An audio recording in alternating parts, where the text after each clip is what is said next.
Started. Hey guys, thank you for coming on the webinar today. 8 steps to make $1 million selling real estate. This is my new book. It just came out this week, and I wanted to do this special webinar for you guys and go down through really my thought process for this book was a lot different than the other books and stuff, because I feel like one of the things that agents are missing is they're missing that system to get started in their business, and they're missing a roadmap. There's a lot of roadmaps out there, but they don't explain the idea behind the roadmap. You know, we've got there's just a lot of programs, and what I wanted to do was break it down into 8 easy steps. And now I used $1 million as the goal here in these steps, and what the process is, and kind of what you have to do to get there. And one of my favorite questions has been, since I released the book, is have you made $1 million? And I think it's kind of hilarious. I've probably been I've been in the real estate business. I've done over 2,000 transactions. I've been in the top 50 in North America a couple of years. And what I want to do is go through this process with you, and go through the process I have in my business to help you guys to get where you guys want to go. And the first thing that I want to get out of the way here is somebody told me I need to do a disclaimer on this webinar and in my book. So I done it just because, hey, you know what? This isn't a guarantee that you're going to make $1 million. This isn't a guarantee really that you're going to make any money, because I'll tell you what, I think I got a word for it. I like to call them professional trainers. There's guys out there that all they do is train, and all they do is listen to great information, spend a lot of money on great information, but then they never take action. And this does not guarantee you're going to make money. It doesn't guarantee, honestly, that you're going to make anything at all. However, if you go out there and take action, use the information here, you know, you might not make $1 million, but it's going to help you get closer to your goal. I really believe that. So guys, as we're getting started, guys, the number one thing I talked about in my book, 8 steps to make $1 million selling real estate, and the reason I made this the first slide here once we got past the disclaimer, was because I believe that mindset is one of the most important things that we can have, is a positive mindset. Now, I see it all the time with agents where they have a bad mindset, you know, and you have to be really protective over it. I mean, I'll tell you guys, one of the things that I do, and I'm very careful in my life in general, is I avoid people that negatively affect my mindset. It sounds bad, but it's really just what I do, because you know what? I've got certain ideas, I've got certain goals, and my goals aren't like a lot of other people. Also because my goals are big, you know. They're big, and there's a lot of moving parts in some of them, and sometimes, you know, those parts, I don't want somebody to tell me that I can't do it when I'm already doing it. I just need to do it a little bit better to get where I want to go, right? And I believe that's a problem that a lot of us have, is that we get an idea and we get a goal, you know, and everybody's got different goals. Everybody's got a different idea of what a lot of money is. And this is something I've learned over the years selling real estate. You know, just because that house isn't my dream, that doesn't mean it's not yours. You know what I mean? I learned that selling mobile, you know, having sold, you know, $10,000 mobile homes and stuff. You know, there's people I've sold those types of properties to, and they're looking at it and they're going, oh my God, we can afford a house at the beach. You know what I mean?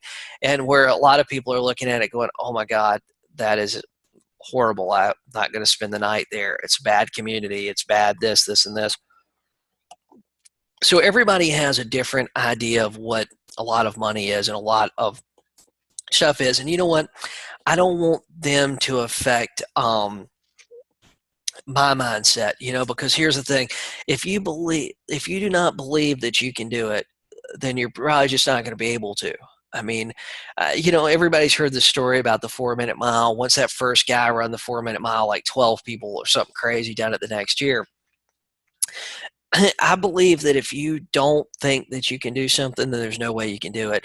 Now, I believe that if you truly in your heart believe, like, hey, you're going to make a lot of money, you're going to make passive income, you're going to go out here and sell a ton of houses, if you practice your affirmations I believe that your mind will help you figure out how you can do it. Your mind will look for those clues, you know. I'm a big believer in the whole idea behind the secret, and I'm a big believer in if you put good things out there in the universe, you're going to get good things back. You know, the biggest challenge I see that most agents have is the atmosphere that they're in. And I want to give you guys an idea of this, or give you guys a personal story. And a lot of the stuff we're going to talk about today, some of this stuff's in the book, some of it's not, some of it's personal stories um, from when I was in the industry. But one of the biggest challenges is the atmosphere they're in. So I was back in 2006. I sold about 114, 115 properties, just me and an assistant. Um, and the way I done it was I just banged out the phones and I called until it hurt. And I mean, I just worked. I mean, it was like by brute force. I mean, that's the only way I know to describe it. I mean, my listing presentation was not good. Basically, I would tell sellers basically whatever I had to tell them to get my foot in the door. And and but I didn't really have a system. I didn't really have a process. I would show up, and I think I thought I would keep my foot in their door until I just they just wore down and they signed my paperwork, so I'd leave, you know. And I think that happens sometimes. They go, we're not going to get rid of this guy unless we sign this stuff, so we're just going to sign it so he can go he can go home and we can go on about our day or our life or whatever. Um, Now when I worked for a big brokerage around this time. 2006 came, I sold all these properties. 2007 came, I started the year as an individual agent with 75 listings. Now I think about that today in today's world. 75 listings, man, that's a ton of money. I mean, I was 25 years old. I was like, hey, I got stuff figured out, you know.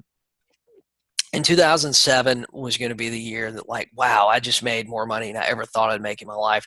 2007 is going to come up here and I'm going to make even more money because I'm starting out so much higher. Well, it didn't really work for me that way. What happened in 2007 was the market did not slow down in Myrtle Beach, South Carolina. The market stopped. I'm talking about I went from getting so many calls on the phone that I couldn't keep up with them to being lucky if I got two calls in the same day. So now, what happened though was kind of interesting in the office that I was in, and it had nothing to do with franchise. It had nothing to do with anything like that. So I don't even want to talk about the franchise it was. Um, but all of a sudden, when the market turned, I think the whole world um, got that negative idea and that negative mindset. For you guys listening to this that remember back to that time 10 years ago, the world was negative. I mean, it got one point I hated to answer the phone for my friends because all of them were getting foreclosed on, and it was just going to be depressing, right? So the office I worked in had 100 and something agents, and the office atmosphere honestly was depressing. Now I was fortunate. I saw the writing was on the wall, and I saw that my showings were slowing down, and I saw that things didn't make sense. And I was fortunate that I'd grown up, and my dad and granddad and uncle were contractors, and you know I'd seen things like this with them where the market slowed down. Now nobody expected it to be like it was in 2007 to like 2009, but I saw all these properties were sitting on the market and they were empty. So I got together with my ex-wife and I said, hey, let's start a property management company. And I just started rapidly growing and rapidly piling on property. And I started working on websites and I started building me a little team at this office. And next thing I noticed, I'm kind of getting squeezed a little bit on commissions and fees. And I'm going, man, I'm referring business out like crazy and I'm not getting anything for it. But the other thing that happened in my office was, man, it was like going into a funeral home. I mean, it was negative. The moment that the moment I said, "Hey, I got to go somewhere else," and I was not thinking about leaving this time. The moment I decided that I need to do something else was was my broker in charge at the office meeting. It was like October, November, I believe, and she hands out lists of places that we're hiring at the mall. In Myrtle Beach, we got an enormous mall called the Coastal Grand Mall, and she hands out lists of places that we're going to be hiring holiday help. And I'm sitting there in the meeting and I'm like in disbelief. This is supposed to be our cheerleader, our rah, rah, rah person. But the whole office had got a negative atmosphere to it. I mean, I remember they were having gold bug parties. And for you guys that don't know what those are actually parties where you would take your gold and basically sell your unwanted gold. And I remember there was network marketing pitches, I felt like, in office meetings.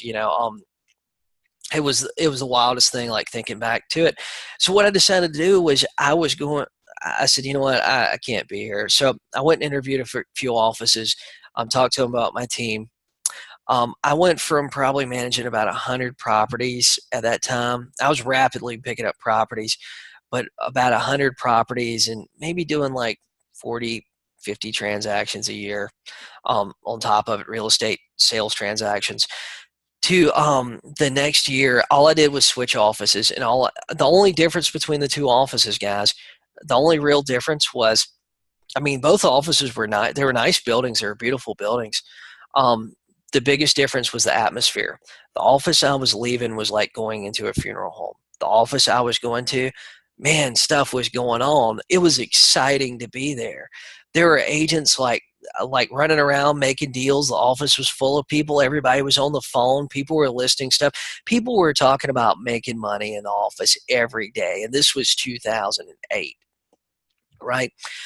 The following year, my team ended up being number 2 in the Carolinas, in North and South Carolina, and in the top 50 in North America for the next 2 years in a row. And the only change, guys, the only change was the atmosphere I was in. I was not getting a better commission split. I was not getting better help. I was not getting, anything. The only thing that changed for me was the atmosphere. At that time, I was managing about 250. My management company that I had with my ex-wife was managing about 250 individual units, and my sales team of agents that my team was doing about 250 transactions. So gross, I was in the top 50, and they were not even counting the leases that we're doing. If they would have counted leases as transactions, I'd have been number 1 in the North America with no problems. But that is the only thing that changed for me. That's the only thing that changed, is the atmosphere that I was working in. And I think that agents struggle with this, and I think the biggest atmosphere challenges agents have, um, a lot of it's friends and family. You've got that uncle that don't think real estate's the way to go. You've got that, mom and dad. You've got, brother or sister or whatever that don't think that real estate is, don't think, hey, people don't make money in real estate. Oh yeah, so and so tried that, they quit, whatever it is. The place that should be the most positive place that you're working sometimes isn't. It's your office. And the thing that sucks about having a negative office is this is the place that you go to, and this is the place that you work. If you're working in an office with a positive work environment, right? Everything's positive, stuff's going on, deals are getting done, things like that. I actually think that is more profitable for you, and that's a better decision for you to make than going to an office where you're going to make an extra 10% commission. I mean, I personally believe that is the truth. The other thing that people really struggle with is the people they spend their most time with. And, this is the whole rule of the 5, and if you guys have any questions, just go ahead and ask, and I'll be glad to answer questions as we're going through this, because we're going to cover a lot of material. So I believe that the 5 people you spend the most time with, I think is very important. And I know during my life and during my career and stuff, I've seen this over and over again, where when I was hanging out with the friends, and I'm not saying that I'm not friends with them anymore. I'm just saying that I just don't hang out with them anymore. If you got that friend that you're hanging out with all the time, that they're at happy hour every day at 4, it's not going to be long until you want to be at happy hour every day at 4. And then, then you go to happy hour, you spend 2 or 3 hours, you have, 6 or 8 drinks, you wake up the next morning with a headache, and you can't prospect because you feel really bad. You know, that's what I'm talking about. I'm not saying you should never talk to your friends. I'm not saying you should never talk to your family. I'm just saying that your mindset is so important. And having that positive mindset, I mean, that's just the most important thing that I think that you can have. Because if you're down, you're depressed, and you're sad and stuff, it's going to affect your work performance. It's going to affect your goals. It's going to affect your drive. It's just going to affect you all the way around. Now, with that being said, this is something also with your mindset that we have to do. And I don't think that I think as agents, I don't think as many of us do this as what we should. Now, we all have this list of things that we need to do every day. Like my coaching program has almost 300 agents in it. And one of the biggest things we're doing a December challenge. 52% of the agents prospected that participated in the challenge. Only 52% of them prospected their schedule. Now, all these agents know they should prospect, but I'll tell you, if they could build that mindset around and make that should, instead of that being a should, they turn it into a must. And here's what I'm really talking about. Okay, so you know how there's things that you need to do out there, and in your life, there's things that you need to do, but you just don't want to do it. Okay, whether it's eat healthy or whether it's lose some weight, whether it's whatever. Losing weight's a great one for a lot of people. They keep saying, "Oh, I should lose some weight. I should eat healthier. I should work out. I should do all this stuff." Then all of a sudden, they have a health problem, right? With high blood pressure or whatever it is. Then all of a sudden, that should turns into a must. And they're like, "Oh, damn, I got to do this now. I got to eat healthier. I got to do this because, we got to, if I don't, I'm going to die, or I'm going to be on medication the rest of my life." So all of a sudden that should turn into a must. Now, real estate agents, the problem that most of us have with our shoulds and our must is that we get complacent and we get lazy, and nobody's standing behind us making us do something every day. We're all independent contractors. We don't really have a schedule to follow. We don't have anything. There's nothing for us to do really, except for do what we want. And most of us got into the business because we wanted to do what we want to do every day. We wanted to have the freedom, right? We wanted to have the freedom of the career with the freedom to do the things we want to do. However, if you don't have any money, you can't really do a whole lot. And that's the thing that I think a lot of agents don't really understand. And another great example is this is something that we all see. We all seen in our real estate business. Especially if you guys are in a larger office. You see those two brand new agents come to the office. You see one, Agent A. Agent A is fantastic. They are great. They're tall, they're good looking, they got money, they dress nice, they got a nice car, they're from the area, they know everybody, they have sales experience. I mean, this is a person that you're looking at them and going, man, they are going to crush it. This is the career for them. They should have been a real estate agent a long time ago.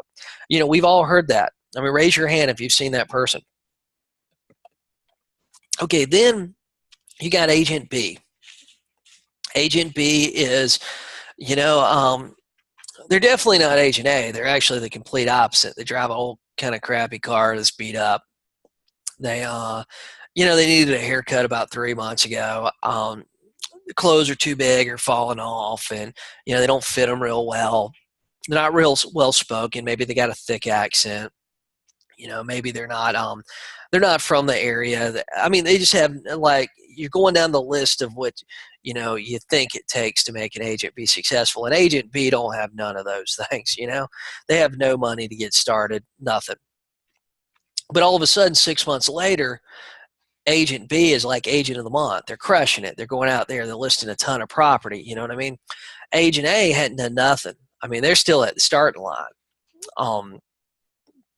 And it's kind of interesting. I've looked at that a lot during the my real estate career, and I think that the difference between Agent A and the Agent B is Agent B Agent B had must. They must go do this. They must go do that open house this weekend. They must go door knock. They must call those for sale by owners, right? Both of them are at the same office, so technically they have the same opportunities to the same training for the most part. Both of them have YouTube. Honestly, you can learn anything you can possibly think of is on YouTube. Um, you know, they've got they've got the same opportunities with technology and everything. I mean, honestly, Agent A should have like a leg up on Agent B. They've got money and they're from the area. They know people. But I believe that a lot of it has to do with mindset. And I believe that Agent B he's turned those shoulds into must. Agent A, hey, they got some money in the bank.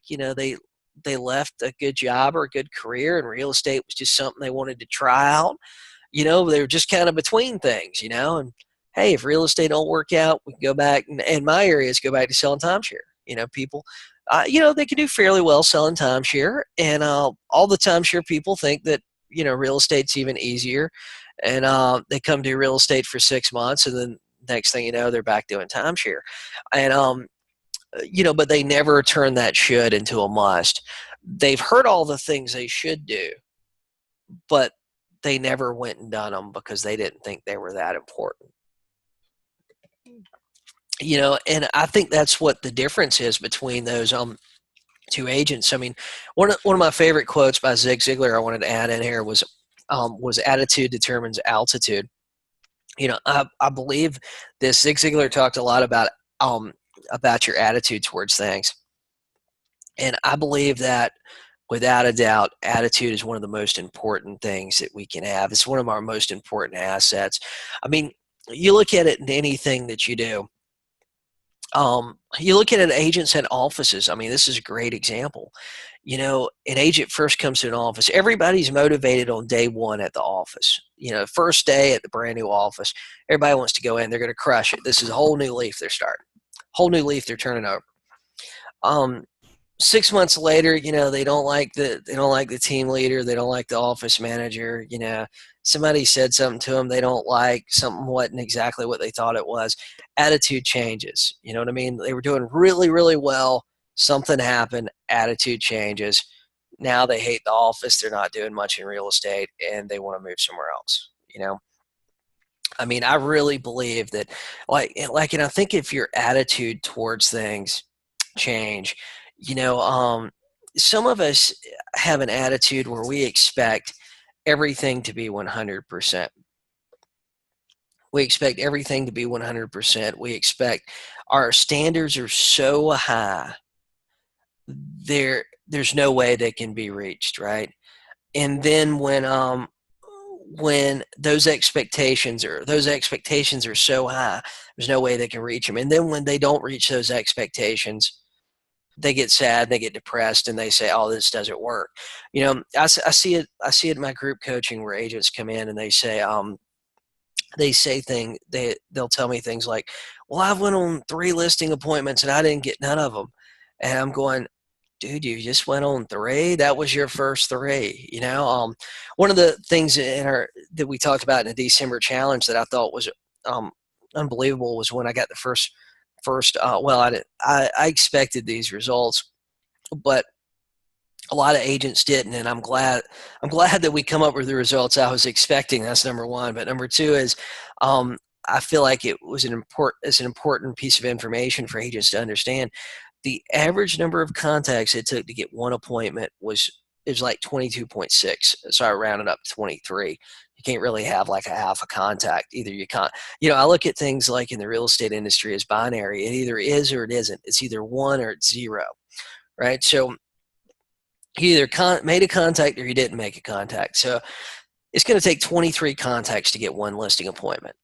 And I see agents go out there and they say, well, I called 6 for sale by owners and none of them wanted to list with me. Or none of them set an appointment with me. Well, I mean, dude, on average, it's taking 23 contacts to get one appointment. You only called 6. You got 17 more to go. But I feel like some agents, they have these expectations that are not realistic. And then when that doesn't happen, it all of a sudden puts them like on a downward spiral. And it really negatively affects what they're looking for in life and what they're wanting out of life, you know?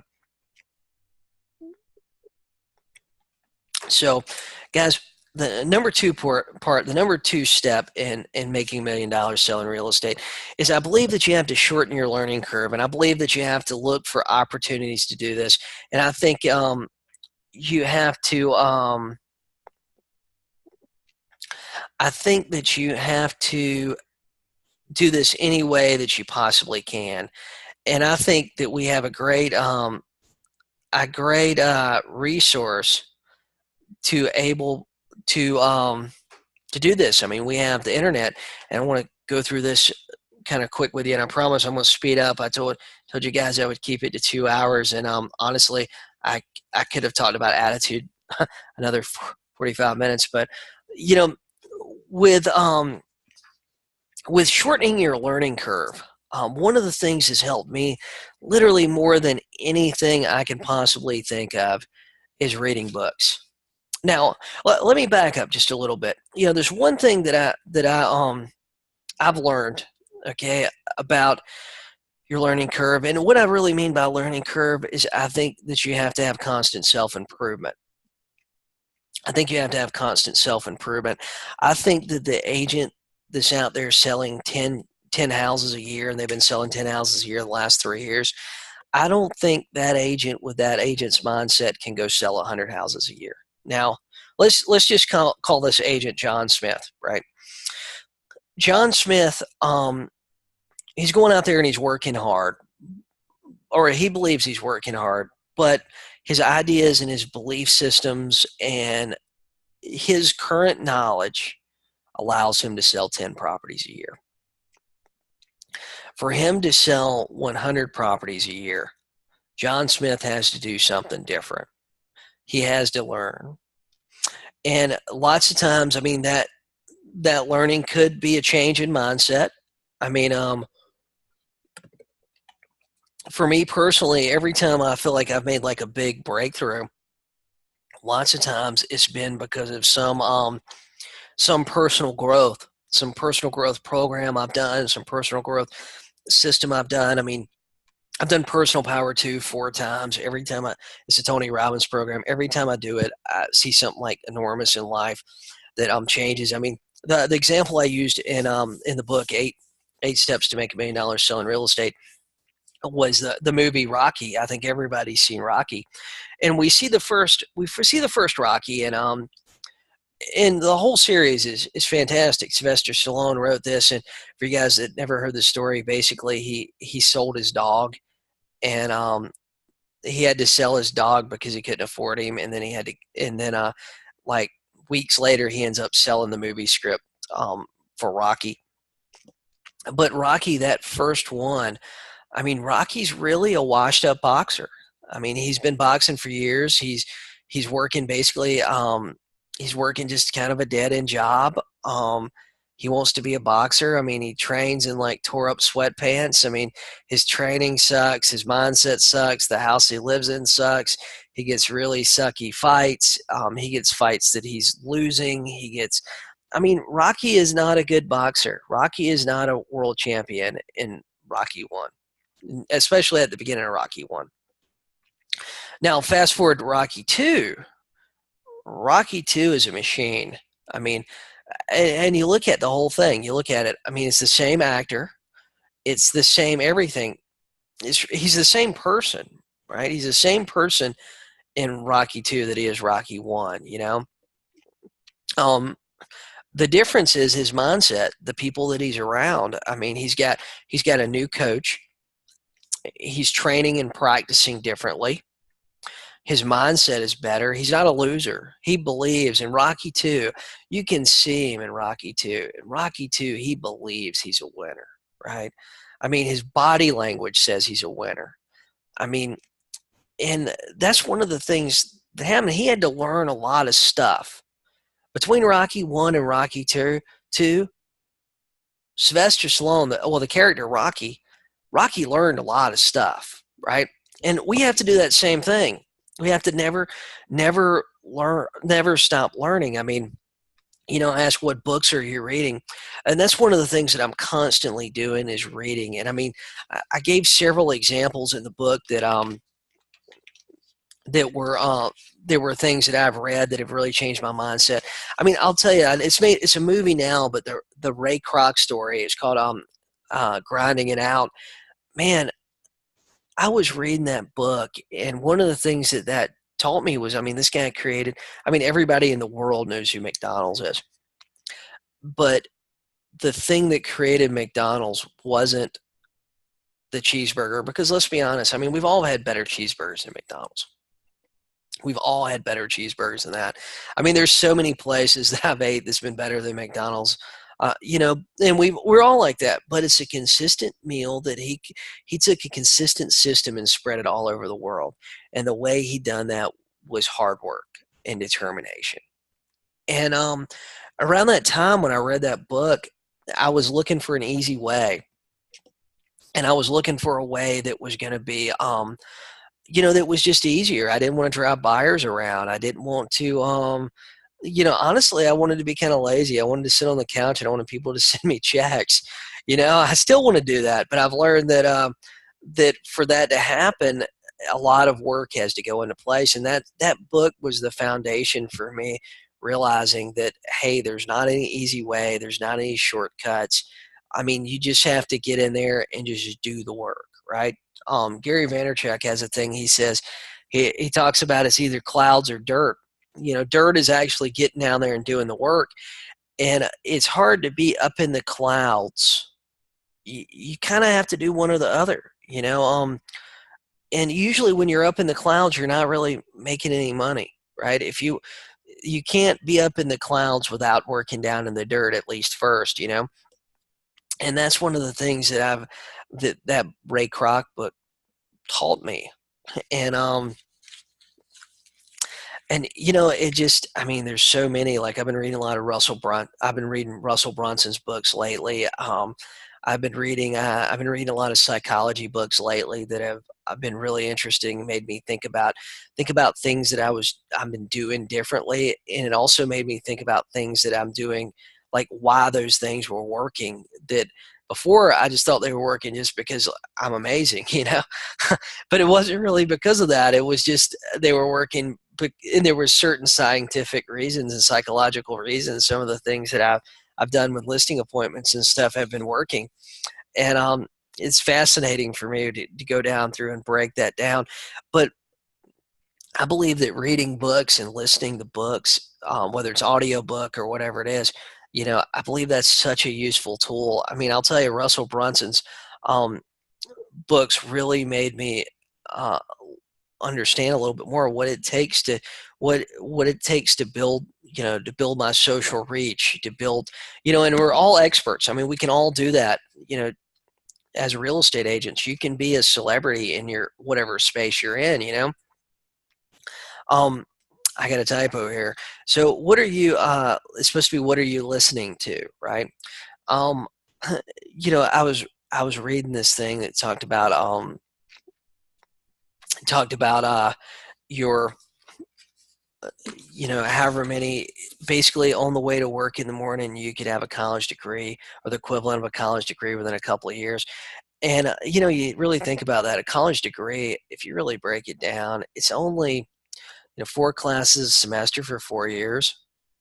So we're not really talking about like tremendous amounts of information. A master's degree is only like 12 to 15 classes, you know, in 12 to 15 classes, more than likely that's only 12 to 15 books. I mean, we can listen to that in a year in our car while we're running around doing appointments. But one of the things about YouTube is everything is on YouTube.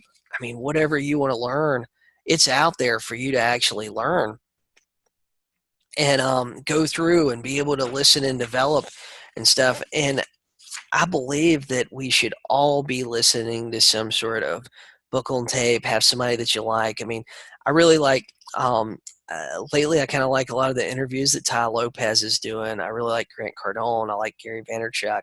I like the Tony Robbins and Jim Rohn and things like that.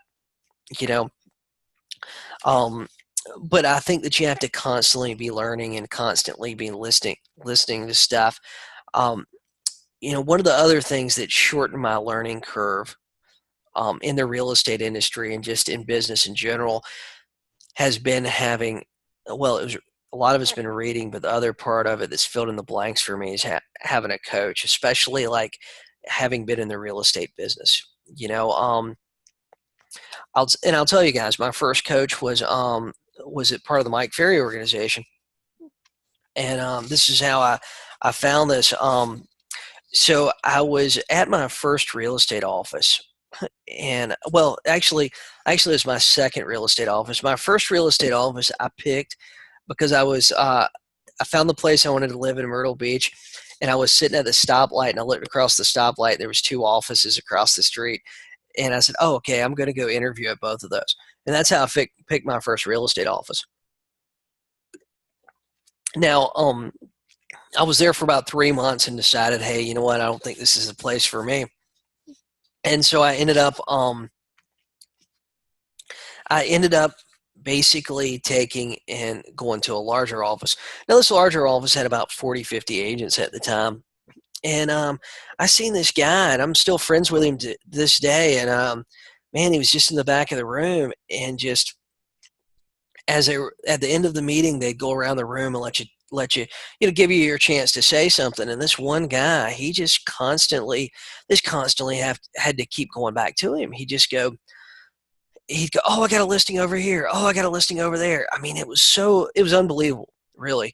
Like, this guy listed more properties by himself than the other people in the room. There's probably 40 people in the room, and this one guy listed more property than the other 39 people put together.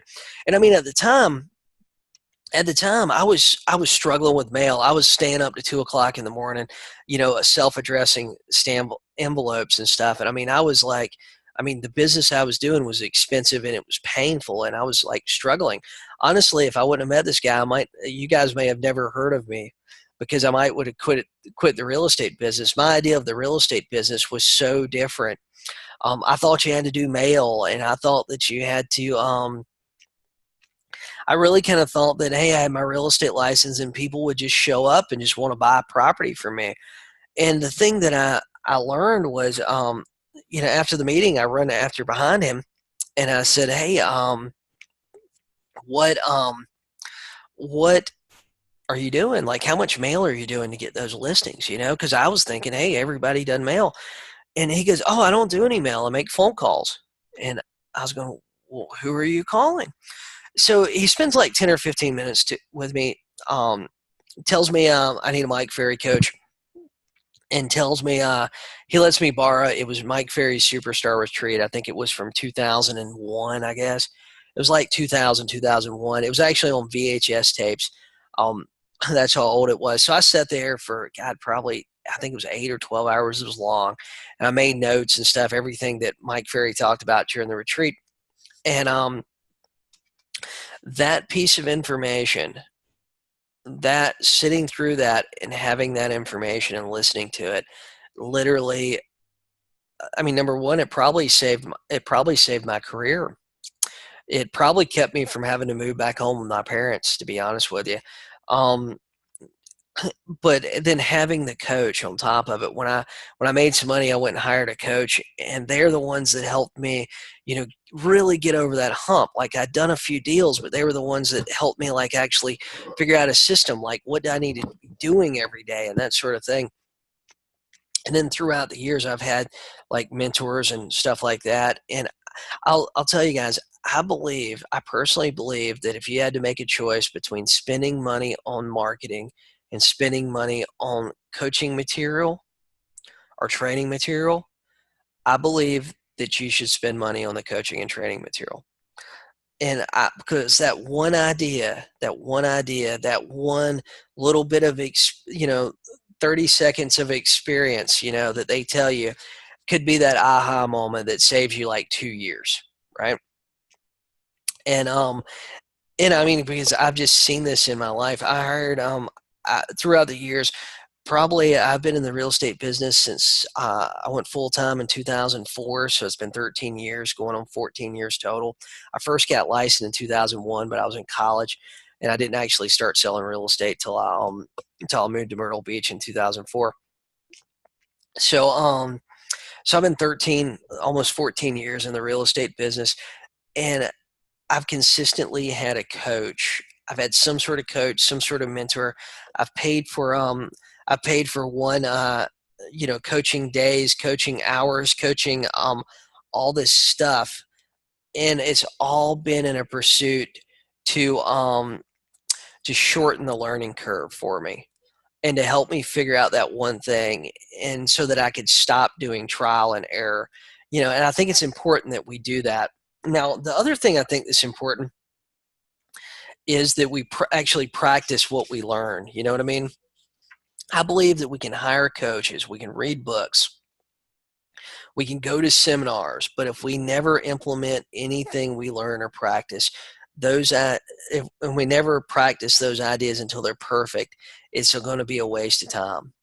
The stuff that we're talking about in this webinar today, if you guys don't get off the webinar at the end of it, wait till the end, and take action on some of the stuff, or at least one little idea that we talk about on this, then it's just a waste. And I think that we have to practice, though. I think we have to practice everything in our industry. We all want immediate results. I mean, that's number one. I mean, it's just human nature that want immediate results. But I believe that we need to practice what we're learning over and over and over again. Like the scripts and dialogues. I mean, this is something that I think is amazing. Out of the 300 people that are in my group coaching, you wouldn't believe how many tell me, "Hell, well, hey, I'm having problems doing this, or I'm having problems doing that." And my first response is always, "Well, man, did you listen to the coaching call where we talked about that?" Or, "Hey, did you get my book for free? How to Be a FSBO Master?" Because all my coaching clients get the book for free.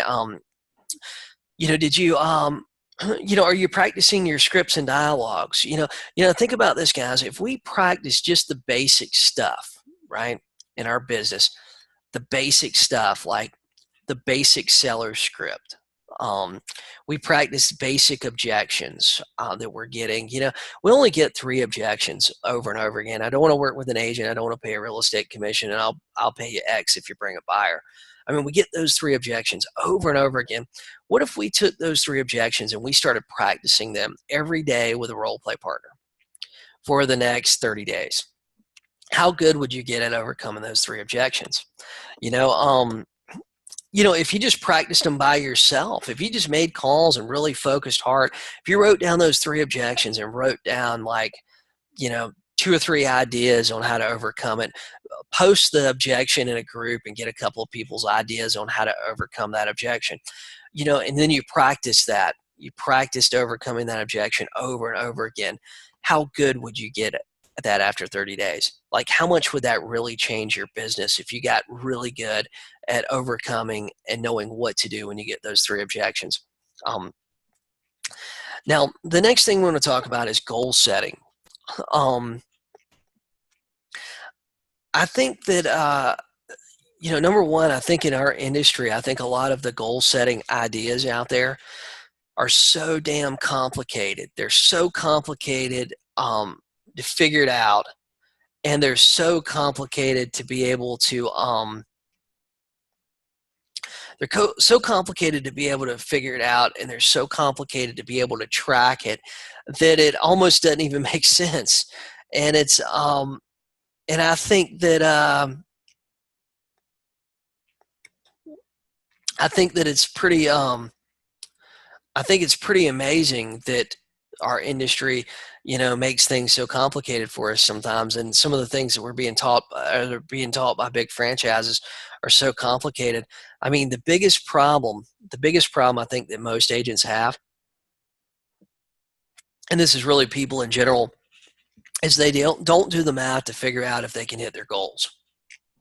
And I mean, the math is honestly, it's like the basic building blocks. If you don't know the math and don't know what it's going to take to get there, how do you, how do you come up with the rest of your plan? Like, I'll tell you one conversation I had with an agent. I was trying to recruit a buyer's agent, and I'd sent out an email. I was sending out emails. Basically, I was sending out mass emails to agents that had been in the business for a certain amount of time. This was probably 5 years ago, and I was offering to help them set their goals. It was the end of the year, and it was like November, and I was offering to help them meet with them one-on-one, talk about setting their goals, and talking about how I'd set my goals with, the team and stuff I had. So I met this lady, and she goes, this is how the conversation went. She said, hey, she'd made $8,000 the year before. And I said, oh, okay. It's the first year she made $8,000. Hey, at least you didn't get zeros. That's kind of the way I was looking at it. I was looking for the positive thing in the conversation. And she says, I said, well, what's your goal next year? And she goes, well, I want to make $60,000. And I said, okay, fantastic. In Myrtle Beach, South Carolina, $60,000 a year, that's a pretty decent income. So my question to her was, what are you going to do different next year than you done this year? Because, you only made $8,000, you're going to have to do something different. She looks at me and she goes, I'm not going to do anything different. What I'm doing is working. And I looked at her and I was like, okay. The thing was, I said, well, how many transactions did you do? And she'd done like 2 transactions, and she'd made like, $4,000 a transaction. And I told her, I said, well, you realize that you're going to have to do 15 transactions rather than 2 transactions to get to where you want to go. And she literally looks at me like, almost like it's rocket science. And and she just had no clue. Like, she didn't know that she was going to have to do that many more deals. I don't know how she thought she was going to get from 8 to 60, but I think that a lot of agents just don't do the math. And what I did was I just done some basic math for us here, and I just done $1 million. Just because that's what that's the title of the book. Now, the biggest thing that we have, and the biggest problem is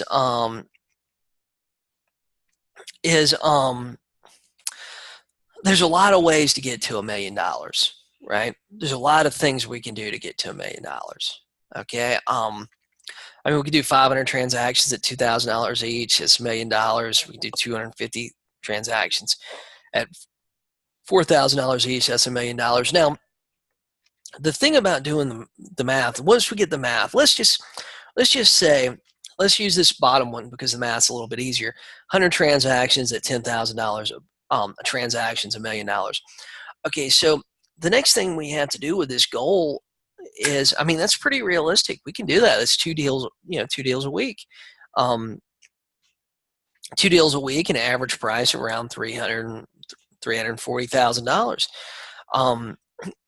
Now, what we have to figure out is what do we do to get that 100 transactions. And remember this, because we're going to go back through this in one of the next sections when we talk about coming up with a plan and systems and lead generation.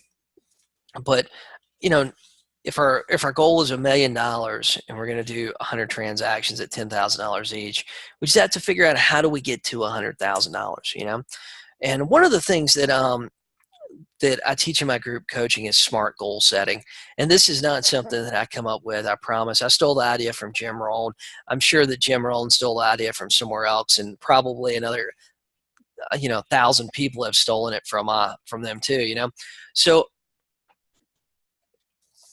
what SMART goal setting is, though, SMART's an acronym, and I want to go through this with you here, and because I think that this is really important that we use this sort of thing, or this idea, for creating goals, because we have so many agents that and people in general that come up with goals and they don't really mean anything, or they're not really achievable, and even if they could achieve them, they can't really figure out how to get there. So the number one thing we need to do is we need to have our goal needs to be specific.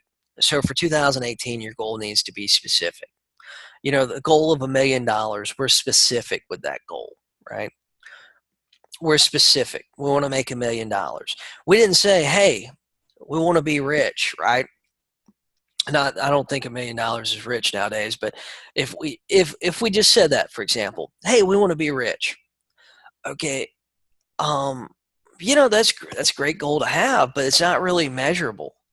I mean, it's achievable. You can get rich. We live in America. We have more opportunity than anybody in the world. Um, but getting rich, just having the goal of let's get rich, doesn't really do anything. I mean, there's no way to figure out what exactly is rich. It's like we talked about a little bit ago. Oh, some people, they want a house at the beach, and their idea of a house at the beach is, you know, a 3-story, beautiful 6-bedroom on the ocean type thing. And the next person's idea of a house at the beach is a $10,000 mobile home that's a mile away from the beach. But technically, both of them are at the beach. Both of them are homes at the beach. Just, that's not really a measurable goal. We need to be really specific. So, saying our goal is $1 million, that's specific, that's measurable. We can measure $1 million. We can figure out how to get there, right? We got a goal set, achievable. Now, I believe that determine whether or not it's achievable, we need to determine, do we have the resources, right? And I really believe that I use the SMART system. I really believe that R maybe shouldn't be relevant, but it should be resources, because there's a lot of different ways we can get a lot of different places, right? $1 million has a lot of different avenues. Now, relevant, it being relevant, I think that is important, because if our goal is to make $1 million selling real estate, but we don't sell real estate, then that goal's really not relevant. If it's to make $1 million, flipping houses, but our goal is, but we don't flip houses and we don't really have any money, it's not really relevant, right? Now, in time bound, I believe that all goals need to have a time frame attached to it, because I think we have to work it backwards and figure out exactly what we need to do. So, so we're going to make sure it's specific. We're going to make sure it's measurable. We're going to make sure it's achievable. We're going to make sure it's relevant. The goal is relevant to what we are actually doing. If you say, hey, I want to save lives, but you're not a doctor, a firefighter, you sell real estate, how do you really save lives? Things like that, as far as relevant. And I see a lot of agents do it. I see a lot of people say, oh, hey, I want to get better on the phone. Well, how do you measure that? I mean, there's only really one way I can think of that you measure, like, how to get better on the phone is, number of appointments you're setting. So, when your number of appointments increases, or maybe your ratio of contacts to appointment, right?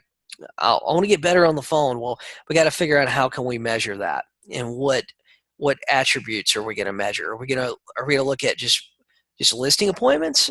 I mean, if you want to go on more listing appointments, you can just make more calls to begin with. If you want to get better on the phone, though, what I would look at is my contact to appointment ratio.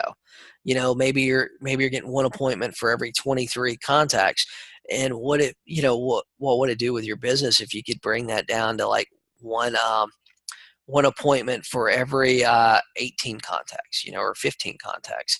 If you get one appointment every 10 contacts, man, you're working like half the time to set the same amount of appointments. But I believe that resources are important. I believe that R should have been resources rather than relevant. Jim Rollins says relevant. I think it should be relevant, or maybe it should be a slash relevant resources, because okay, here's the thing.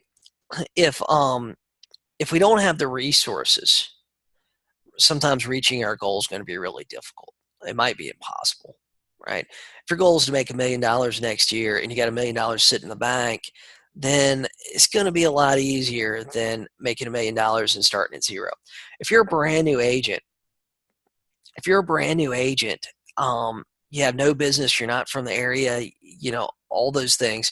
You have no website, you don't have anything, um, it's going to take you a little while to build those resources to get up to $1 million, to build that muscle memory, get really good on the phone. But let's say, for example, you've been doing real estate for 14 years. You you you've been doing real estate for 14 years. You've been on the phone for 14 years. You've got all your scripts, you got all your dialogues done, you got a backlog of previous business, you've got people in the area, you've got a solid plan, you've got a ton of experience. There's a better chance that you're going to have those resources available. So in time bound, I like goals. Like, I like long-term goals. I like the idea of setting a goal for 2018. But here's the other thing I really like. I really like short-term goals. Like, I really like goals that are short-term, that are going to keep me engaged. Like, a lot of my goals that I've been thinking about right now and I've been setting right now are not really goals for 2018. The goals that I'm focused on right now are goals for the first quarter of 2018. All right. It's what do I want to do in January kind of stuff. What do I want to have happen by the end of December? I like those short term goals that require me to make massive action. And I think that that's one of the things that that we miss sometimes. With any goal that you have, there's going to be a period of discomfort. And I think by making your goals short term and taking massive action, it lessens that time. It shrinks that time of discomfort, right? Okay, and I'm going to give you a couple of examples. Okay, right now, as we're talking this is day one of a juice diet that me and Laura are doing. Okay, this is day one of 3. Okay, I can tell you that day 1, day 2, and day 3 are going to really suck. But I can also tell you that, like, we're going to feel a lot healthier on day 2 than day 1.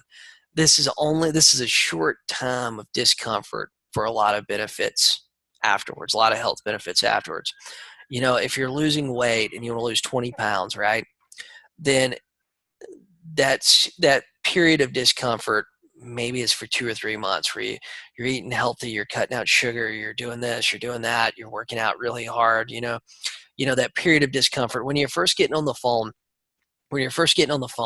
I'll be honest with you, it kind of sucks because you're going to be tired. It's mentally exhausting. When you get out there prospecting and stuff, it's not fun at first, right? It's actually like, it sucks. I mean, that's the only way to put it. So does getting on the treadmill, right? If you hadn't got on the treadmill in 6 months or years and you start getting on the treadmill, tomorrow it's going to suck, right? There's going to be a period of discomfort.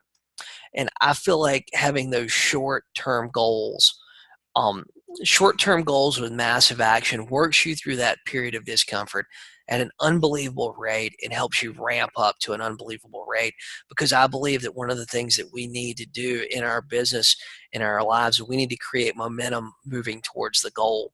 All right. So that's why I like short-term goals over long-term goals. Now, number 4, we need to make a plan. I believe this is like really important because remember a few minutes ago, we talked about that 100 deals, right? Let me go back here. 100 transactions at $10,000 a transaction to get to $1 million. Okay. We got to make a plan. Okay. How are you going to get 100 deals, right? Where are they going to come from? And I think that a lot of agents don't really think this whole thing through when they say, like, now I interviewed an agent this morning for my group coaching. And one of the things they talked about was they want to get 30 listings next year. Now, I believe this agent's in my group coaching and everything. I believe they have a plan because I've helped them come up with one. But a lot of agents are going out there and they say, oh, I want to, I made $50,000 this year, I want to make $75,000 next year. And you say, okay, what's your plan? And they just go, I don't know. I'm just going to sell real estate. I'm just going to sell 3 more houses. Yeah, but that, I guess that's what you do is you sell 3 more houses. But how are you going to sell those 3 more houses? Are you going to list them? Or how are you going to get the 3 more clients that are going to buy and sell with you? That's what you need to think about. Okay, to do that 100 deals at $10,000 a deal, how are you going to get that 100 clients? Okay, where are they going to come from? And there's really just 2 ways to get business. And I don't really care what anybody else has to say. There's 2 ways to get business. You can either market or you can prospect. Okay, and that's it. I mean, everything falls into one of those 2 categories. I mean, if you're doing social media, they call it social media marketing, right? If you're doing mail outs, it is marketing. Are you going to market or are you going to prospect? Okay. Now, I kind of broke this down. Now, me personally, I have my preferences, and we'll talk about this in a few minutes. But I kind of broke it down, and I kind of brainstormed a few minutes on this, the pros and cons of marketing. Pros on marketing, you get warm leads. These are people that are wanting to do something, and they're taking action because they're picking up the phone or they're filling out a formal line or whatever it is, but they're taking some sort of action to get in contact with you. They're incoming, right? They're coming to you. So you can sit there on your couch watching TV and waiting for your phone to, your email to ding or your phone to ring or whatever it is. And you can wait for those leads to come to you. Now, another thing with marketing is most of the time, they already kind of know you. You've been doing mail outs and newsletters and only God knows what to their neighborhood for the last 3 years. And hey, they know who you are. Number 4, you can just, basically with marketing, you just wait on the phone to ring, It's not very labor intensive.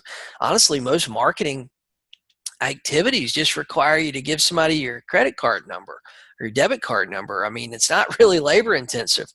A lot of marketing works around your schedule. You don't really have to, honestly, there's so many services and stuff. If you're doing mail outs, you just go online, you upload your mailing list, and it can be 12 o'clock at night and you're uploading your mailing list and typing up a letter or working on a blog or whatever it may be, but it pretty much works around your schedule. But most marketing is it's warm incoming leads that you can just wait on the phone to ring or wait for your wait around, hope it happens. Now, the cons of marketing is it costs money. One thing I've told agents a lot is if you don't have money, typically you have a lot of time. And marketing costs money. It's hard to market with $0. It can be really expensive. I was talking to a Zillow rep a while back, and they were Zillow rep for our region, and they were telling me how one specific agent that I knew was spending $25,000 a month on Zillow and Trulia. I was going, oh my God, that's an amazing amount of money. But that's the thing. It can be really expensive. I mean, you can figure out something to spend money on marketing. With however much money you got. If you don't spend $10,000 a month, you can figure out something you can spend 10 grand a month on. If you want to spend 100 grand a month, I mean, we can figure something out for you, It can be really expensive. You can spend as much money as you want to do. Now, the other thing with marketing is, and a lot of agents don't really realize this, is, just because you spent money on that ad,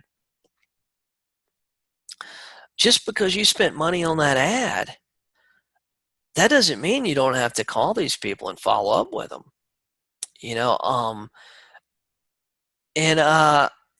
That's the thing, you don't have to. You still have to follow up. You still have to pick up the phone. You still have to send an email, And the number 4 thing, and this is what most agents don't really think about, is you have to spend more money on marketing to track your marketing, And, the biggest issues that I typically see, with marketing is number one is agents are notorious. We're notorious shiny object seekers, right? We're all looking for the next big shiny object that we can buy. I think I wrote my my book. I wrote about the talking house. The talking house was the I mean, looking back, it was the dumbest thing I could ever think of, but it was the new shiny object, And the next thing with marketing is agents don't track. Agents don't track nothing. We talk about marketing all the time, but we never talk about tracking your marketing. And tracking where your business is coming from. And what happens with marketing is, let's say, new technology comes out, the market shifts. There's a lot of things that can happen, but the market shifts. You got 10 different things you're spending money on. Something's not working because you're not doing the sales that you were doing before. And but you don't know what to quit doing because you can't really figure out what's working and what's not working because you put the same phone number. You put the same phone number, you put the same email address, you put the same website on every single thing. Agents don't track. And what happens is when the market shifts, it costs you money, and it costs you tremendous amounts of money because you can't figure out what's going wrong, The number three thing with marketing that sucks for us as real estate agents is we're not we don't work in an industry where there's what's the word I'm looking for? There's immediate purchases, right? People don't purchase a house on a whim, not normally anyway. There's usually a longer sales cycle. The person that registered on your website today, there's only a small percentage of them that's going to actually buy in the next 90 days. It's probably like 1 to 2%. And that's saying that you're really good on the phone and you're really following up with them hard. But our sales cycle is longer. And I see agents get into the business, and what they do is they subscribe to a service that, let's just say it costs them $500 a month. And like, oh, this costs $500 a month, but I'm going to get one sale from it. And that one sale is going to pay me $5,000 and we're good to go. The problem is they've got a marketing burn. So it may take them 3, 4, 5 months of paying that $500 a month to get that one sale. And the issue with that is that some agents can't, a lot of agents, especially new agents, they can't last through the burn, right? They run out of money before they actually start closing deals from the marketing. And that sucks for a lot of agents, that they're spending money and they just can't last long enough. They don't have the money to spend, for long term. Now, one of the other things with a lot of the marketing I see agents doing is for buyer leads. So if you don't really want to work with buyers, then you're going to spend a lot of money to get seller leads. Seller leads, in my experience, are 3 to 5 times more expensive than a buyer lead. If you're getting buyer leads on Facebook for $3 or $4 a piece, it's probably going to cost you. If you're spending $4 a piece, it's probably going to cost you 12 to 15 to get a seller lead. And but a lot of marketing is geared towards buyers nowadays because buyer leads, honestly, is cheap to find somebody to say, hey, I think I want to buy a house. I think I want to quit renting and buy something. It's fairly cheap, Now, prospecting. Prospecting is the second way to get business. Now, the thing about prospecting, the pro is it's low and no cost. You can subscribe to a service like RedX and spend, $100 a month, for expireds and for sale by owners. Just the basic service. I think it's $79, and you get all the numbers that you can call. You know what I mean? You get a ton of numbers. You get a lot of stuff to at least get started.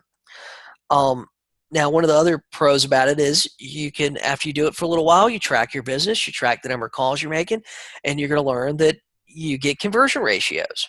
And conversion ratios are easy to figure out, And that's the great thing. It's easy to figure out what your conversion is. In our December challenge, we figured out it takes 23 calls to get one appointment. So if we want one appointment a day, all we got to do is we got to make 23 calls. We got to get in touch. We got to have 23 conversations a day, right? Lots of times with prospecting, we're calling expireds, we're calling for sale owners. A lot of that's now business. Like we can go list their house today. We can follow up with them and list their house this week. I find that prospecting for me is very predictable. Where marketing, sometimes it works, sometimes it doesn't. Sometimes things change. Sometimes, pay per click, the cost per click, Facebook impressions goes up. Now, the cons about prospecting. Number one is it takes time. You have to plan for it. Number two, it's labor intensive. Number three, you have to schedule. You have to schedule it. You have to set aside time to make calls. Now, the biggest issue with prospecting is you have to do it. And a lot of agents, the problem with doing it is a lot of times it can be mentally tough. But that's the thing. You have to actually do it. So, you know, now with prospecting and marketing, there's a lot of different ways that you can go about this. Now, what I would recommend for you to do is a combination of both. To do prospect, I think that your entire business should be centered around prospecting, and that should be your base. And I think when you're looking at setting calls, that should be your base. Now here's the thing. You can get to $1 million a year with both. You can be just a prospector and just hammer out the phones and really, really control your time and really, really work hard, and you can prospect and you can make $1 million on the phone.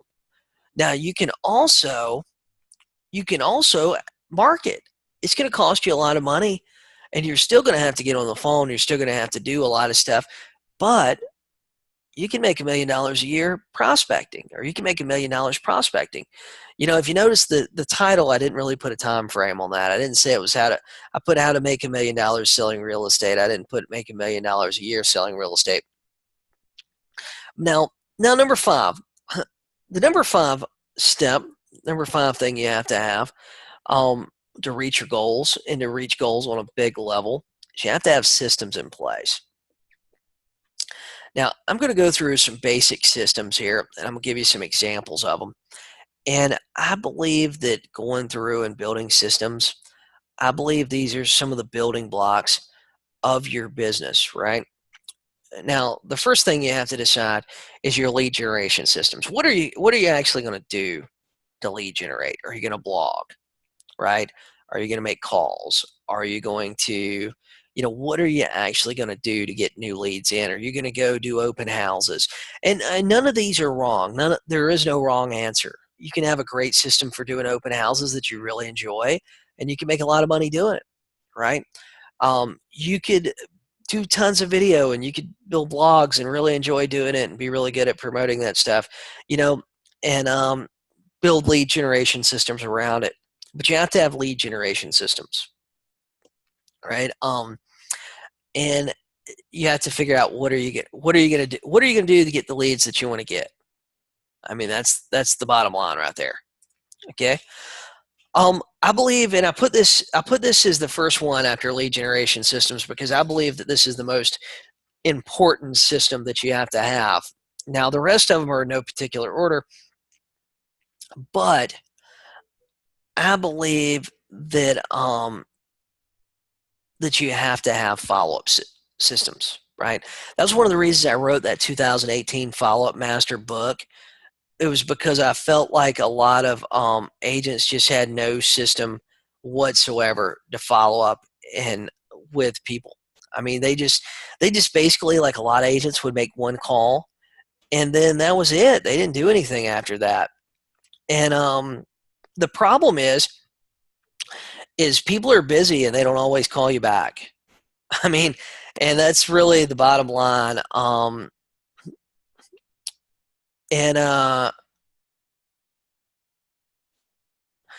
That's really the bottom line, is that you have to have a system to follow up with people, and you have to have a system that is going to be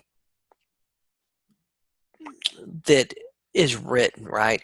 You need to know what to do on the first follow-up call. You need to know what to do on the fifth follow-up call. You need to know what to do on the seventh follow-up call. The agent I was interviewing this morning talked about how he got 3 listings, and this is a first-year agent. He's only been in the business for 10 months. He got 3 listings since Friday, and it's Thursday. So within a week, he got 3 listings, and it was total of about $740,000 worth of listings. And he talked about all 3 of those listings took 5 or more follow-up attempts. Without a follow-up system, he would not have been able to make those calls and follow that system. So now the next thing I think you need some sort of database system. Personally, I use Redx, and Redx has I use Redx for a lot of stuff, and then I use ActiveCampaign because I like their follow-up system and I like their whole database and setup. But with Redx, you need something to keep up with what you're doing and who you're following up with. I'll tell you guys, for years, I kept up with all my hot leads in a notebook. All my seller leads that I felt like were going to list with me in the next 30 days, they were in a notebook. You got to have something that keeps up with these people that you're following up with. It can't be little scraps of paper. It can't be Post-it notes. It's got to be, you got to have a system of a database system that you can follow up with these people. Now, the next thing is seller lead systems. Okay. Seller leads are a little bit different than buyer leads, but you have to have a way that you're getting seller leads every day. Now your seller leads, I mean, I use Redx, and I like the idea that I can open up my laptop and I have seller leads sitting there waiting on me. Now it's easy. I'm not looking up numbers. I'm not looking up numbers for expireds. You have to have a way that's not real labor intensive, because the more difficult you make it for yourself to get seller leads, the less likely you are going to do it. And that is a fact. The next thing you need with seller systems is you need a listing marketing system, right? What happens when you get a listing. And this is one of the reasons why you want the pre-listing package, right? So you can relay this, but you want to know what you're doing with listings. What are you doing with listings? That way you can properly relay it to sellers. One of the biggest problems I see agents have is they don't really know what happens to a listing when they get it. So they kind of fumble around at listing appointments. They overpromise and underdeliver and all that stuff because they don't really know what they're doing when they get a listing. But you have to have a listing marketing system, and you have to know what's gonna go into it. What are you going to do on day one of getting that listing? Where is it going to be syndicated to? What's it going to do? What's the benefit in listing the property? What is the difference in putting your property with? What's the benefit in listing your home with me versus listing your home with somebody else? So I think that you have to have that, and I think that you gotta, you just gotta do it. You gotta have that written system on what you're gonna do with a listing when you get it. Now, I think you need buyer lead system too. Now, we talked about you need a lead generation system, right? Like, what are you going to do with leads when you get them? Or how are you going to get leads, right? Now, with your buyer lead system, I think it's a little more complex with sellers, because buyers, sometimes you have that you have a little bit longer follow-up time. You have a little bit longer incubation time. What happens with your buyers? What happens with a buyer that comes off a sign call? What happens with a buyer lead that comes off of, a Facebook ad? I believe that you have to have this buyer system written out so that you know what happens. Okay. Now, the next one is your closing system. And your closing system is what happens when you get a contract. And basically it's your contract to close. You can look at it a bunch of different ways, but you need to know what happens. And you need to have it written down, at least kind of sketched out. None of these things have to be set in stone, and all these things are going to be like living documents. Basically, they're going to change as things change. Now, what I recommend you have, and I'm an attorney state, so I recommend you having an attorney that will do a lot of stuff for you, right? That they've got the system like figured out, and they've got, they kind of know what you got to do, and they know what where everything needs to go. They order the CL 100 or the termite inspection, and basically when you send it to them, they call you when there's a problem, right? In title states, you got to have that same thing too. Now, I'm not so sure that you have to have a person. It depends on how demanding your state is, but you got to have that system laid out, like what's going to happen when you get the contract. A, it goes here. B, it goes there. C, it goes there. It goes to the lender. What's your closing system look like? Because the reason you got to have systems is because you want it to be duplicable. You want to be able to duplicate it, right? So that way you can hire a virtual assistant. That way you can outsource little pieces as you grow, and as you scale, you can hire an actual real assistant that sits in your office with you. But what is gonna happen with that whole thing now? And that's where admin system comes in too. You want to be able to create your business so that you can hand those certain pieces off. And I think contract to closing, I think paperwork are prime examples of that. But what is going to happen with what's going to happen with all your administrative tasks? Because I mean, let's face it, if you're gonna go out here and you're gonna set a big goal like getting $1 million worth, getting $1 million a year selling real estate. If you're going to go out here and you're going to do 100 deals a year, 100 transactions, you need to figure out. I mean, that's a lot of paperwork. The volume of paperwork that you need, that you're going to have over the course of the year to get 100 listings, for example. I mean, our paperwork in the state of South Carolina is about 12 pages. So to get 100 listings, we're going to have roughly 1,200 pages of just listing paperwork. That doesn't count everything else that's going to go along with it. What are you going to do with all that so that people can find it? You know what I mean? If you're not working on Tuesday, who's going to look for your stuff, basically? So some of this stuff you need to jot down, just some ideas when you have that big goal and you're coming up with a plan and you're wanting to put those systems in place to support that plan. Now with all these systems, guys, one of the things that you have to learn and you have to understand is none of this stuff is going to be 100% perfect on day one. All of these things, if you try to wait around to get 100% perfect, you are never going to start. But now what you do is you do it things and you set up things, and then it just becomes a living system where it changes and you mold it like as you go. Now, multiple lead systems. Now, I believe that we need to have, I believe that one lead source, right? We talk about multiple streams of income all the time, like in the real estate business and entrepreneurial sense. I'm needing multiple streams of income, whether it's rental property or, a lot of people like network marketing, and some of the real estate franchises talk about, oh, come work for us. We got multiple streams of income. I don't believe that you need to do anything different to have multiple streams of income. I think that you can have multiple streams of income within your real estate business. Within your sales business, you can have multiple streams of income. But I think that we need to look at that a little bit differently. I'm going to go down into it a little bit of detail here, but what I mean, but I believe we need to have multiple lead systems. I don't think we can rely on just one thing, and I'm going to give you some examples of it. I mean, REO is a big one, like bank-owned real estate. If you were an REO agent in the foreclosure boom years, which I think ended like 3 or 4 years ago, but there's still some places that they're doing a few REOs here and there. But if you were just doing REOs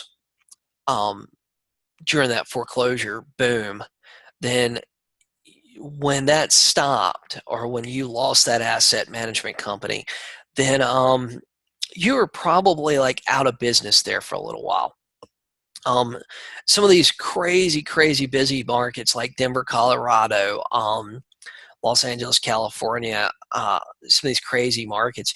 If you were just an agent that just worked expireds, you're just working expireds and you're just hammering these things out all day, and the market picks up, then all of a sudden you go from having 10, 12, 20 expireds a day to you being lucky if you get two in the same day. For sale owners is the same thing. As the market gets hotter, sometimes our services are not as needed, and all of a sudden, the for sale owners, they're sticking an ad up on Craigslist and they're selling their house. They're getting multiple offers in 3 hours. I believe you need to diversify your lead sources, and I think you need to look at these as multiple streams of income, and you can set these up as multiple streams of income.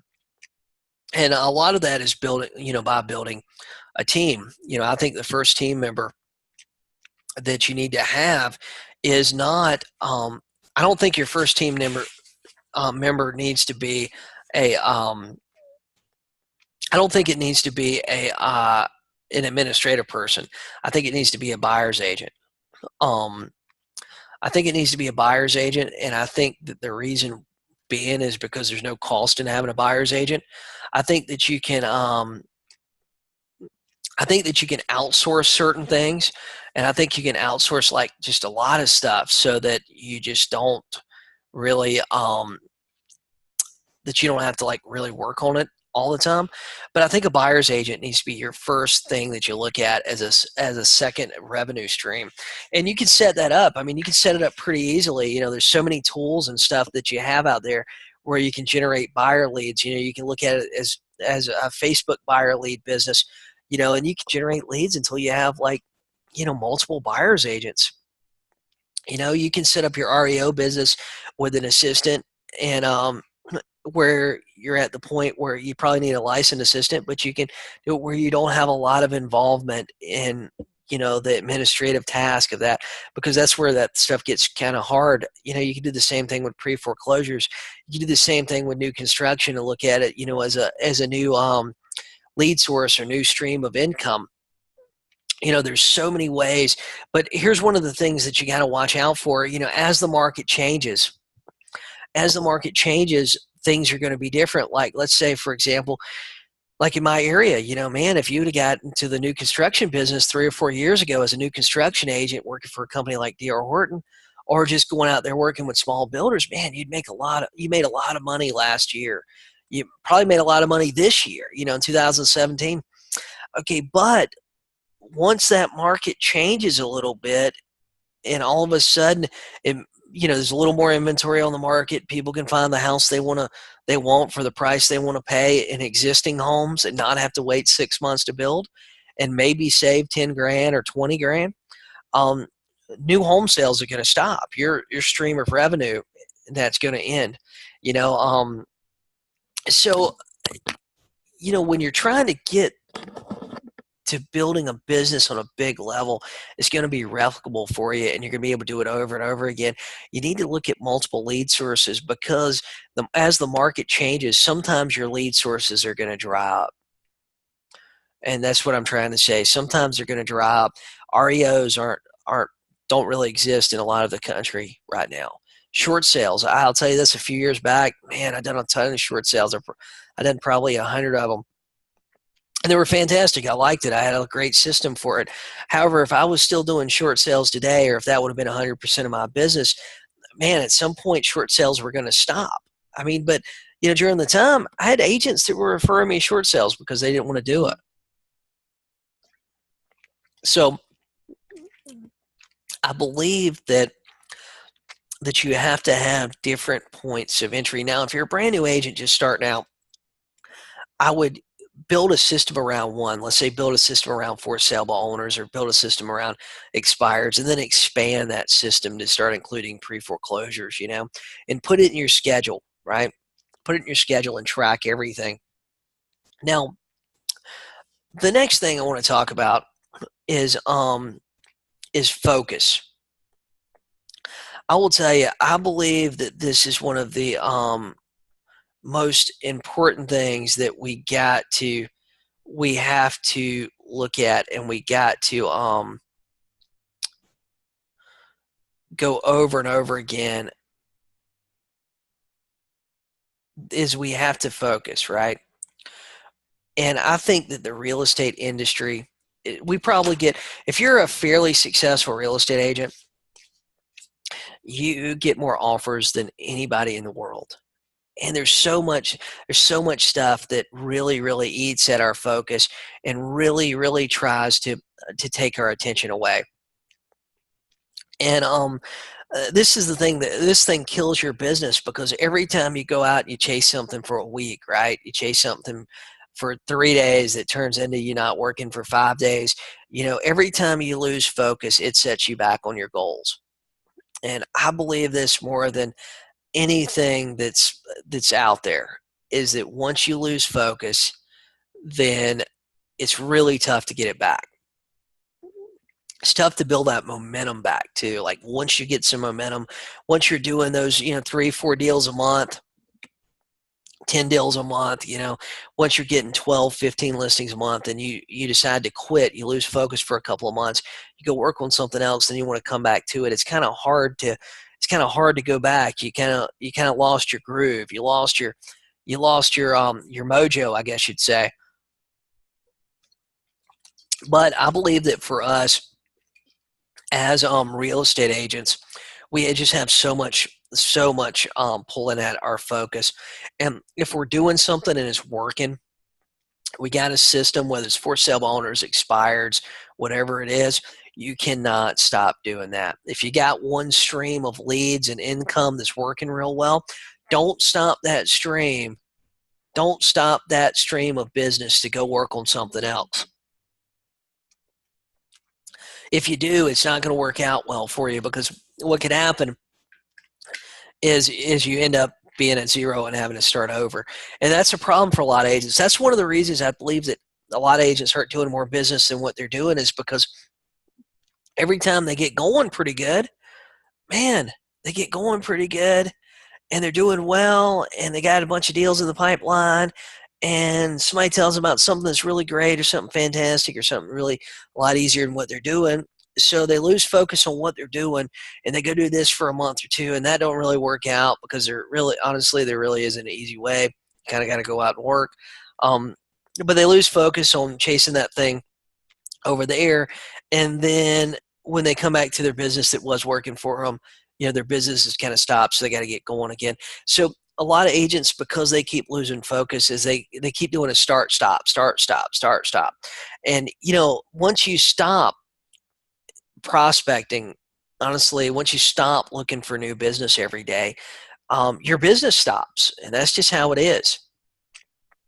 Okay, and that's one of the big problems. Now, the next step 8, is whatever our goal is, we need to be able to repeat it, or whatever the steps to reaching our goal is. That plan that we laid out, we want to be able to repeat it. We want it to be reputable. And here's the thing, all the systems that we put in place, we don't want to have to recreate a system every time we go out and do something. Every time we get a closing, we do something different. This is one of the reasons I tell agents, like, send your stuff to the same attorney every time. That way you know how they work. You don't have to, if you're sending to a new attorney every time you got a closing going on, then you got to learn how a new attorney works every time you got a closing going on. It sucks. I mean, it takes up time. If you're sending it to the same attorney, I'll tell you guys, I worked with one attorney for years, and it wasn't because they were the best attorney. I just knew what to expect from them. I thought they were horrible, but I knew what to expect from them. I knew the system they'd done. I knew that, they wasn't going to need anything, extra. And that had value to me. That was more valuable to me than finding an attorney that was, $25 cheaper for my clients. And I see agents do that all the time. They think they got to save their client $25, or they think they got to save their client, 10 extra miles going to the closing, but they've created a system that they can't repeat over and over again, because they're using somebody different, or they're doing something different every time, but all the stuff that you're dependent on your business for, that you're setting your goals around, all of it needs to be something that you can just repeat over again. Because if it's not, you just got to recreate that wheel. Like, where's your business coming from? This is one for me that I find unbelievable. Like, I talk to agents all the time, and some agents to tell me, I go, oh, okay. They say, oh, well, I need to do more business, and I go, oh, well, that's great. Well, how much did you do? And they go, oh, I did, 10 transactions. They go, oh, well, that's fantastic. Well, where did those 10 transactions come from? And they say, oh, well, they came from my friend, and my brother bought a house, and my aunt bought a house, and this happened, and my friend's brother's cousin, found me on Facebook, and they bought something from me. And the problem with that is those 10 transactions, we can't replicate how you done those. Your mom and your dad, your cousin and your brother and your aunt and uncle can only buy and sell so many houses from you. So I'm not saying that you shouldn't. I mean, those count. Any transaction you do where you get a check, they count towards your transaction goal. They count towards your bank account. That's one thing for sure. But we can't replicate those things. We can't plan on my aunt and uncle buying a house for me, every 2 years or every 3 years. We can't plan on your brother or sister buying their house from you. And I'll tell you this too, sometimes family members, I mean, I hear it all the time. It's happened to me before. Sometimes family members are the least dependable people to do business with you, because they'll go out in a heartbeat and end up hiring another agent. I had a buyer's agent that worked with me one time, and he's like all depressed and was talking to me about his business and stuff. And his mom and dad, I mean, they're in our market. His mom and dad listed their house with somebody else. I mean, but here's the thing, that isn't business that you can replicate over and over again. Systems like marketing systems, prospecting systems, those are things you can replicate. Your closing system, you can replicate. The system you have for your database, your follow-up system, all those things you're able to replicate. Now, here's the thing too. If you can master how you're getting leads and how you're getting closings and how you're replicating your business, the only factor you have the only factor you need to be able to speed it all up is speed, right? So if you're getting 10 listings, and if you're getting 15 listings in a quarter, what can you do to speed up that process to get 15 listings in a month? And that's the thing. Like, if you can figure out like how to build your business to get to $1 million in income, right? And it may take you 3 years to get to $1 million. What parts of your business, what systems do you have that you can replicate, and you can just speed those systems up, right? Like, if you're doing it, if you're going out here and you're getting 15 listings a quarter, what can you do to get 15 listings in a month? So that's just some food for thought here. But guys, I appreciate you being on the call to me. Hey, do you have any questions? Anything that I can help you with? Any questions that I can answer from this? Books. I got asked about what was one of the books? What was one of the other books? 4-Hour Workweek was a pretty influential book for me. Not that I didn't really think I could work 4 hours a week, but I liked the way they talked about being able to take and outsource certain aspects and certain parts of your business to be able to scale your business better. And I like the idea of freedom of location that was in that book. That was the first time I ever heard that. Back then at least. I mean, now we can operate teams all over the country. I mean, we see it being done. It's unbelievable. We see agents selling properties in towns and stuff through a team that they've never even been to the town before, which I think is just absolutely amazing. Before the 4-Hour Workweek, I'd never heard anything like that, and I thought that it was unbelievable. Why was the other lead business besides RedX? You know what? With lead sources, I've used RedX. I like RedX. I like ZBuyer. currently for website stuff, ZBuyer is seller leads, and I really like the idea of going out and well, basically what ZBuyer is they operate a system of we buy houses websites, and basically they sell the leads off of them. And now I feel like prospecting and marketing were the two things I talked about, though. You go out there and you can market and get business, or you can go out and basically you pay for business, or you go out there and prospect, talk to people and look for business. And you can do either one of those things. I mean, that's the only two ways to find buyers and sellers. Either you're prospecting, you're going out and like actually meeting people, talking to people face to face, basically knocking on doors, picking up the phone and dialing numbers, or you can market and hope that people call you. And let's see, what other questions do we have?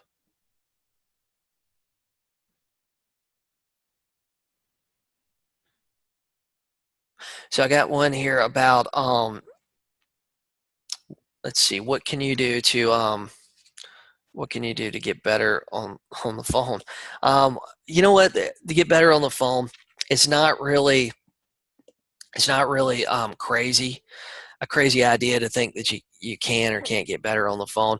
What you have to do though is you have to practice. You have to use a script. The magic with a script is really taking and using that script over and over again. Using the same script over and over again. Once you ask those same questions to 500 sellers, once you ask them to 1,000 sellers, you're going to know all the answers to the questions. You're going to know all the objections to the questions, and you're going to be able to overcome them quicker and easier and better.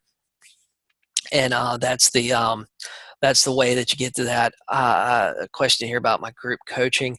My group coaching is jasonmorrisgroupcoaching.com. It's month to month.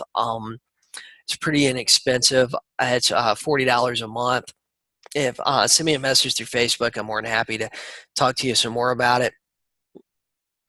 And so, see, I got a question here from an agent. My December challenge, 23. Yes, it was 23 conversations to get one appointment. And the way we found out, the way we come up with that number is we looked at how many appointments did you set, and how many people did you talk to.